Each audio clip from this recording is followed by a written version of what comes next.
တော့ဆိုအဓိကအရေးကြီးဆုံးကတော့ဒီ project navigator ပဲ project navigator မှာ shortcut ရှိတယ်ဘာလဲဆိုလို့ရှင် command နဲ့ 1 နဲ့ပဲ command နဲ့ 1 နဲ့နှိပ်လိုက်လို့ရှင်ဘယ်နေရာရောက်ဒီ project navigator လေးကိုသူကပြန်ဖွင့်ပေးတယ်ဥပမာကျွန်တော်ထားလိုက်ပါဒီဘက်က button နှိပ်ပြီးကျွန်တော်ပိတ်လိုက်ပြီဆိုလို့ရှင် command 1နှိပ်လိုက်ပဲပြန်ဖွင့်တယ်ဟုတ်ပြီကျွန်တော်ဒီဘက်လေ့လာပြီးသွားပြီဆိုရှင်ဒီဘက်ကိုကြည့်အောင်ဒီဘက်မှာကျတော့ကျွန်တော်တို့ဒီ button 3ခုနဲ့ section 2ခုရှိတယ်ဒီ section 2ခုမှာဒီကောင်ပထမဆုံး section ကျတော့ဘာလဲဆိုရှင် editor section editor မှာကျွန်တော်တို့ view 3ခုရှိတယ်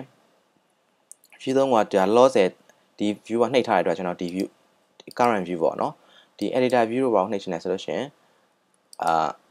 assist ဒီကောင်လေးကို assistant editor လို့ခေါ်တယ် assistant editor ကဘာလဲဆိုလို့ရှင်ဥပမာကျွန်တော်ကဒီထားပေါ်တော့ဒီ h ကို appduplicate.h ကိုကျွန်တော်ရွေးထားတယ်ရွေးပြီးတော့ကျွန်တော် assistant editor လို့နှိပ်လိုက်တယ်ဆိုတော့ ਨੇ သူကဘာနဲ့သူနဲ့သက်ဆိုင်တဲ့ assist appduplicate.m ကိုဒီဘက် way မှာပြရတယ်ပေါ့နော်အဲ့တော့ကျွန်တော်ရေးနောက်ပိုင်း application ရေးရင်သိလာပါလိမ့်မယ်ကျွန်တော်တို့ဒီ assistant editor လေးကတော်တော်အသုံးဝင်တဲ့ view လေးပေါ့နော်ဘာလို့လဲဆိုတော့ तू ကဥပမာထားလိုက်ပါကျွန်တော်ဒီ view ကျွန်တော်ဒီ view normal view ကိုပြန်သွားမယ် view controller.h ကိုပြန်သွားမယ်တကယ်လို့ assistant editor ကိုနှိပ်လိုက်ပြီဆိုတော့ ਨੇ သူကဒီဘက်ချမ်းမှာ view controller.m သူနဲ့သက်ဆိုင်တဲ့ဆက်နေတဲ့ဒီ file ကို तू ကနောက်ဘက်ဘယ်ဘက်ချမ်းမှာပြပေးရပါတော့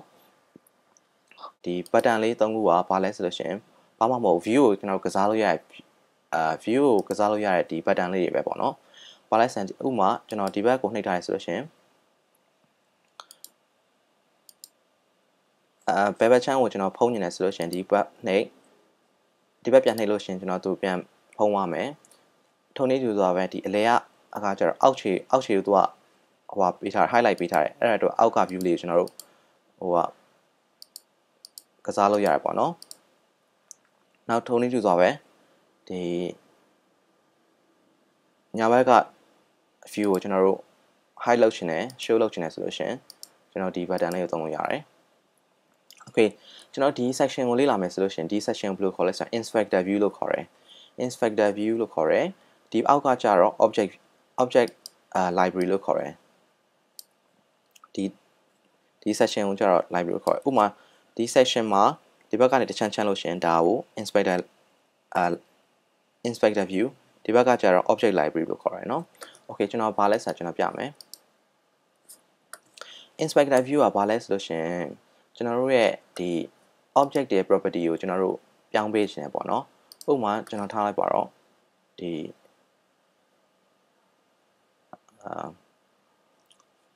label ကိုထားလိုက်ပါတော့ကျွန်တော် label ရဲ့ color တွေပါ change နေတယ်ဆိုလို့ရှိရင်ဒီ inspector view မှာကျွန်တော် change လို့ရတယ်ဥပမာအနီရောင် change မယ်ဆိုရင်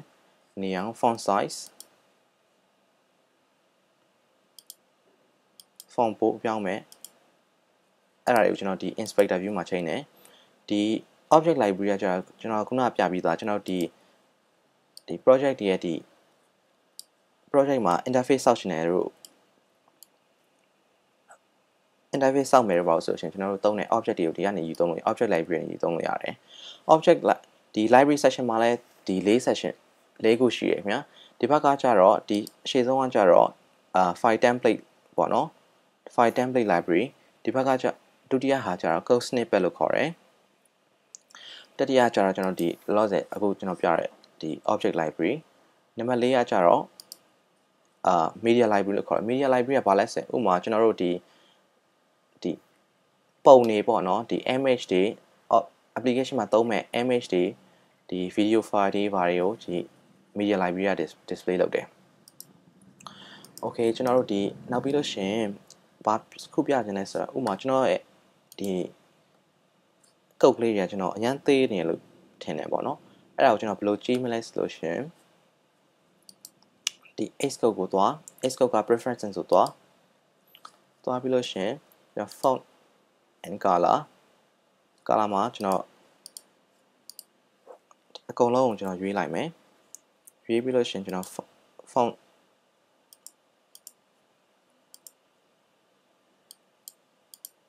text font အကြည့်ကိုယူလို့ရတယ်ပေါ့နော်အဲ့လိုပဲ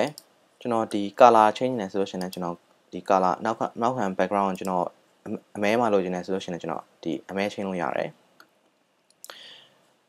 အဲ့ဒါကျွန်တော်ချက်ကြည့်လိုက်ရအောင်အဲ့ဒါကျွန်တော် background ကအမဲနဲ့ကုတ်ကလည်းကုတ်ရဲ့ font size ကလည်းကြီးလာပြီ and ကျွန်တော်သတိထားမိတာကျွန်တော် line number မပါဘူးဖြစ်နေ line number ကိုဘယ်လိုယူရမလဲဆိုရင် line number တူပဲကျွန်တော် preference သွား general text editor line number အဲ့ဒါကျွန်တော်တို့ line number ပြပေးမှာဖြစ်ပါတယ် okay နောက်ထပ် Xcode ရဲ့အရေးကြီးတဲ့ function တစ်ခုကဘာလဲဆိုရင် code completion ပေါ့နော် code completion ဆိုတာဘာလဲဆိုတော့ဥပမာကျွန်တော်ရှင်းပြလို့ရှင်ဒီကျွန်တော်တို့ဒီ method ရဲ့ name ကြီးဆိုလို့ရှင်အရှိကြီးပဲဗျအဲ့ဒါတွေသာကျွန်တော်တို့ဒီ Xcode ကကျွန်တော်တို့ auto code completion မပေးဘဲနဲ့ကျွန်တော်တို့ကကျွန်တော်ရိုက်ထည့်ရမယ်ဆိုရင်တော့အကြာကြီးပဲပေါ့နော်နောက်ပြီးတော့ error လည်းဖြစ်နိုင် error လည်းဒီ Objective C က case sensitive ဖြစ်တဲ့အတွက်ကျွန်တော်တို့ error လည်းပုံများနိုင်တယ်ပေါ့နော်အဲ့တော့အတွက်ဒီ Xcode ကကျွန်တော်တို့ကိုဒီဘယ်လိုပြောရမလဲဒီ code completion function ပေးရပေါ့နော်ဥပမာကျွန်တော်ပြောရရင်ဒီ application ကိုဒီ function name ကိုကျွန်တော်ပြန်ပြမယ် code sense ဆိုရင်ဘယ်လောက်မြန်လဲဆိုတော့ application will resign เนาะအဲ့ဒါကျွန်တော်ဖြတ်ပြလိုက်ပြီ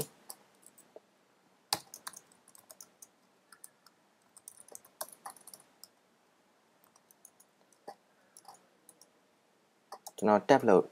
လုပ်ပြီးတော့ကျွန်တော်enter နှိပ်သွားရုံပါပဲအဲ့လောက်ထိလွယ်တယ်ဗျာ code sense ဆိုတာလေဟုတ်ပြီเนาะအဲ့ဒါ code sense နောက်တစ်ခုကဘာလဲဆိုလို့ရှင်ကျွန်တော်မေးကြတယ်ဒီနေရာလေးကcomment section မှာဒီ name လေးတွေကိုဘယ်ကနေရတာလဲပေါ့နော်ကျွန်တော်အမြဲတမ်းထည့်ရလားဆိုတော့မဟုတ်ဘူးဒါ auto generate ဗျ auto generate ကဥပမာကျွန်တော်ပြောပြရမယ်ဆိုလို့ရှင်ဒီနေ့ created by ဆိုတာကြတော့ဒီကျွန်တော်တို့ရဲ့ Mac user name ကနေရတယ် user name ဒီညီမ iOS tutorial ကြတော့ဒီ project create လုပ်လို့ရှင်ကျွန်တော်တို့ organization name ထည့်ရတယ်အဲ့နေရာနေရတယ်အဲ့ဒါကိုကျွန်တော်ပြမယ်နော်ကျွန်တော်ပိတ်ပြီးတော့ကျွန်တော် project create လုပ်ပြမယ်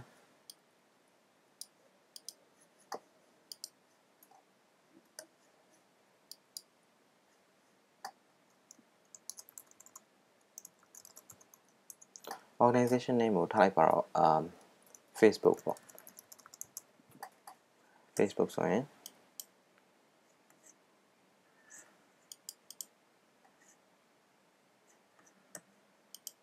ကျွန်တော်ပြန်ကြည့်ရအခါမှာဒီမှာ Facebook ဖြစ်နေပြီ Okay ဒီ name ကိုကျွန်တော် test လုပ်ရကြအောင်เนาะဒီကနေတကယ်လာမလားဆိုတာအဆင်အခုကျွန်တော် user name ကိုကျွန်တော် change လိုက်မယ်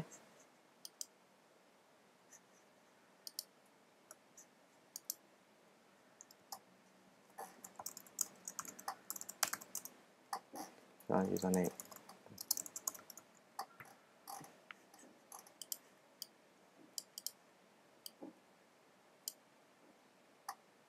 ဆိုတော့ကျွန်တော်မျိုးကြော်ရပါပြီเนาะဆိုရင်ကျွန်တော် file တွေ create လုပ်မယ်ဆိုလို့ရှိရင်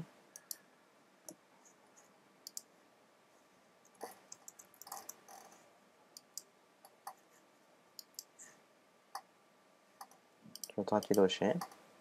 ဒီမှာကျွန်တော်နာမည်ဖြစ်သွားပြီ Okay data ဆိုလို့ရှိရင်ဒီ tutorial ဒီမှာကျွန်တော်ရနာမယ်ဗျာအားလုံးပဲကျေးဇူးပါပဲ